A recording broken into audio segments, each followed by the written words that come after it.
All right, Raider Nation, let's talk, because today actually matters, and I don't say that lightly after everything this franchise has put us through over the years. Training camp is officially open. The rookies walked into that building this morning. Maxx Crosby confirmed with his own voice that he's back on site. And the contract situation that had a lot of you anxious for the better part of 2 weeks is finally completely resolved. This is the real first day of the season, the true starting line, and I woke up this morning with a different kind of energy than I've had in a long time. So let's break down exactly what happened, what it means, and why I think this offseason is going to look completely different from the ones that came before it.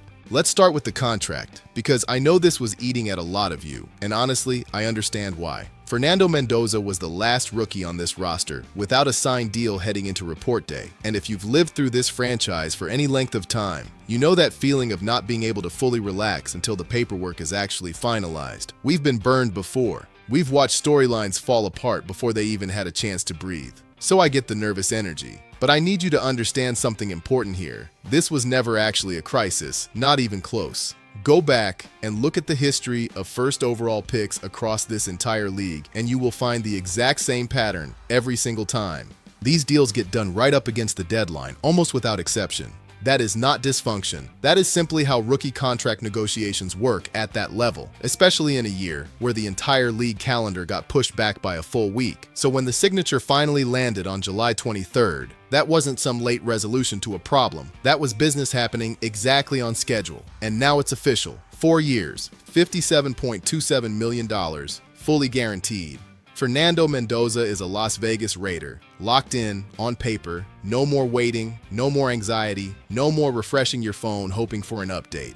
Every single rookie in this draft class has now signed. The quarterback of the future has his deal done. And training camp can finally begin the way it was always supposed to, with everyone already committed, already invested, already building instead of negotiating. Now let's get into something that I think deserves a lot more attention than it's currently getting, because reporting from inside that building this past week gave us a real, honest window into how Mendoza's early development is actually being perceived by the people who matter, the coaches and evaluators who see him every single day, not just the highlight package fans see online. 2 things stood out to me immediately from that reporting. First, everything we heard about Mendoza during the draft process, about his work ethic, about how quickly he absorbs coaching, about his ability to take something taught in a classroom setting and translate it onto the practice field almost instantly. That reputation is holding up completely in person. This isn't a media narrative being repeated for public consumption. This is confirmed, verified, real behavior happening inside that facility on a daily basis. Second, and honestly this might matter even more long term, his relationship with Kirk Cousins is already genuine, already strong, already built on mutual respect rather than forced professional courtesy.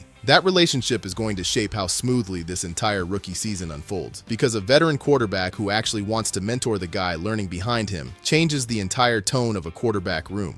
Now here's the honest assessment on the actual competition for the starting job. And I want to share this straight. No spin, because I think you deserve the real picture instead of manufactured hype. The expectation right now is that Mendoza probably does not walk in and win the starting job outright this summer. Clint Kubiak is going to be deliberate, intentional, careful about how he brings this rookie along, because the entire point is making sure the progress Mendoza shows in July actually becomes permanent instead of just looking good in shorts during a single practice week. But here is the part that genuinely gets me excited when I think it through. The plan is to sprinkle Mendoza in with the first team offense throughout the summer. Kirk Cousins already has deep, ingrained familiarity with this scheme, which gives the coaching staff the flexibility to rotate Mendoza into meaningful first team reps without disrupting the overall rhythm and installation of the offense. Realistically, you're probably looking at something close to 80 to 85% of first team reps going to Cousins, with the remaining reps split between Mendoza and the other backup, and Mendoza likely taking the larger share of whatever is left over.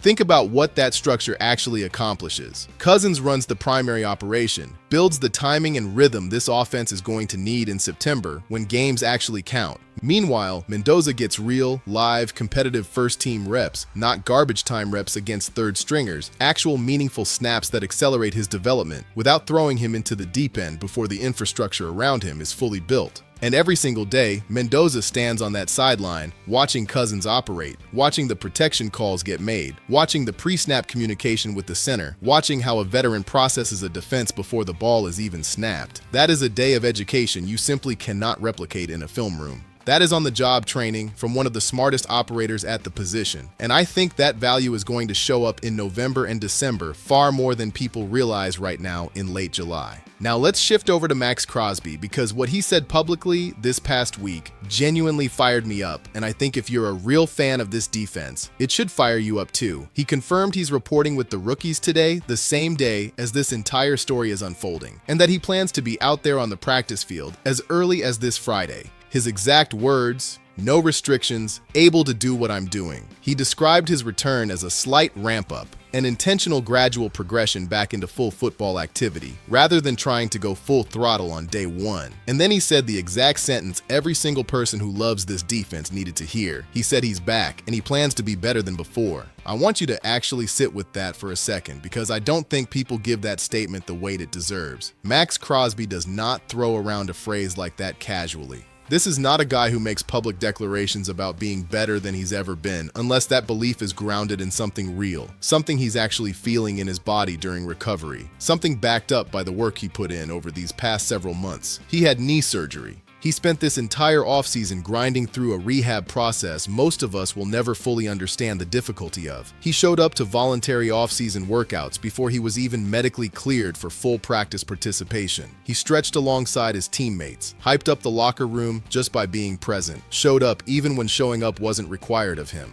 And now here he is, in the building on the very first day of rookie camp, ahead of when veterans are even required to report, because that is simply who this man is at his core. The plan the coaching staff has in place is smart, and honestly, it protects Crosby from his own competitive instincts. If you told this man to just go out and practice at full normal intensity right now, he would give everything, 110% immediately, without hesitation. And that kind of aggression could genuinely put unnecessary stress on a knee that still needs time to fully stabilize. So instead, the staff is going to build him up deliberately, layer the conditioning carefully, and have him primed for full football readiness exactly when it actually matters. Not in some meaningless August preseason snap count. In September, in October, in November. And if this roster does everything right, hopefully deep into December and January, when every single game carries championship weight.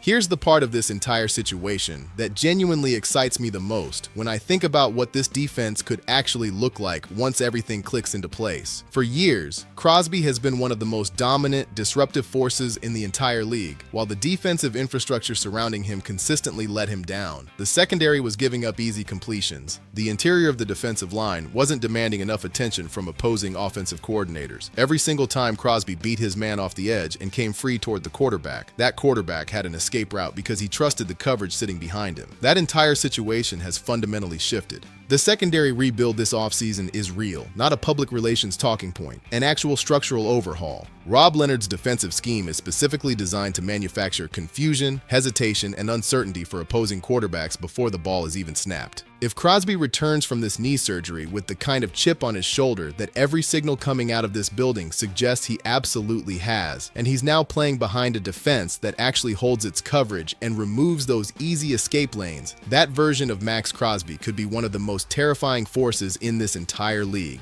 He said he plans to be better. And I believe every word of that. There is something almost poetic about a player rehabbing a serious injury, choosing to describe his own comeback not as a return to form, but as an upgrade, a genuine step forward. And that mentality alone tells you everything about the standard this man holds himself to. I also want to talk about something that doesn't always get its proper credit in these conversations, and that's the culture piece. Because rebuilding a roster on paper is one thing, but rebuilding how a locker room actually operates day to day is a completely different challenge. Clint Kubiak walked into a situation that needed more than schematic upgrades. It needed an entire reset in expectations, accountability, and daily habits. And the early signs of that kind of shift usually don't show up in box scores in July. They show up in small details. Guys reporting early when they don't have to. Veterans mentoring rookies instead of ignoring them. A quarterback room where competition doesn't translate into resentment. When you start seeing those small behavioral signals stack up on top of each other, day after day, that's usually a sign that something real is being built underneath the surface, something that takes years to show up fully, but starts with exactly these kinds of moments in late July. And I think the offensive line deserves a real mention here too, because it's easy to get caught up in quarterback storylines and defensive turnarounds while overlooking the group that ultimately determines whether any of that development actually translates onto the field on Sundays. The competition up front this summer is going to be one of the more underrated storylines of this entire camp. If this group can settle into a cohesive starting five earlier than expected, it changes everything downstream. It gives Cousins more time and structure to operate the offense the way it's designed. It gives Mendoza a cleaner picture when he does get those first team reps. And it takes pressure off a running game that this staff clearly wants to lean on as a foundation rather than an afterthought.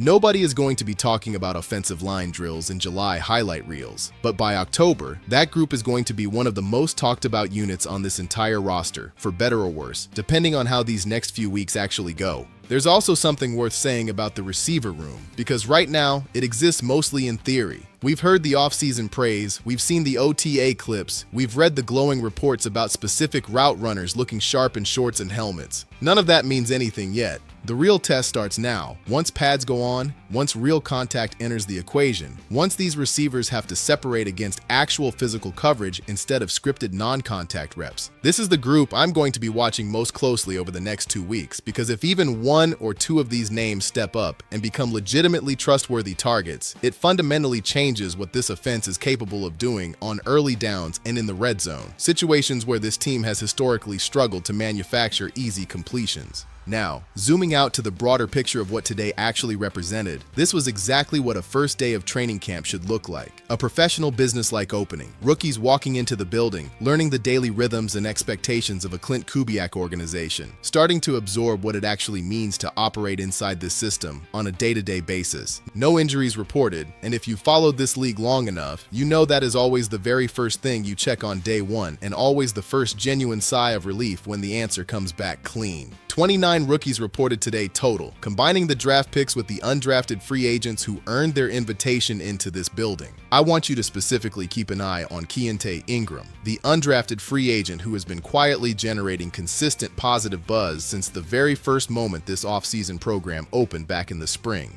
Players who build that kind of steady, unglamorous momentum through every single phase of an off-season program, OTAs, minicamp, now the opening days of camp, are frequently the exact players who end up showing up meaningfully on depth charts and eventually stat sheets by the middle of the regular season. Nobody is talking about those guys in July. Everybody is talking about them by November. Veterans are scheduled to report on July 28th, just a few days from now, and media access will be limited to 5 total practices across the entire camp. So a lot of what we learn moving forward is going to come through controlled releases and player interviews rather than constant live access. The joint practices against Houston are locked in for August, which should give us our first real live look at how this roster performs against outside competition instead of just against itself. And then preseason games arrive, where actual evaluation under real, live, competitive fire with genuine consequences finally begins. Everything this coaching staff and front office have been building since February starts showing up on an actual field starting now. The culture Kubiak has been establishing since he walked into this building. The defensive identity Rob Leonard has spent months designing and installing. The quarterback room that Cousins, Mendoza, and the depth behind them have been quietly constructing together through every offseason session. The offensive line that might genuinely surprise a lot of outside voices once the internal competition settles into a real starting five.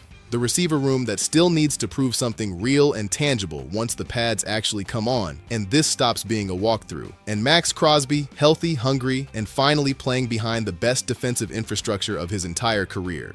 It all genuinely starts here. Today marks the true professional first day of school for a franchise that, for the first time in a long while, actually feels like it knows exactly what it's doing. I've covered this team through more off seasons than I care to count. Some of them built up real hope that completely collapsed the moment the regular season actually started. Others were nothing more than exercises in managing expectations that were destined to disappoint from the very beginning. This one feels genuinely different to me, and not because every single question has been answered, because it absolutely hasn't. It feels different because for the first time in years, the foundation underneath all of it actually looks strong enough to hold real weight. Mendoza is signed. Crosby is ready. Training camp is officially open. Let's go, Raider Nation. It is finally go time.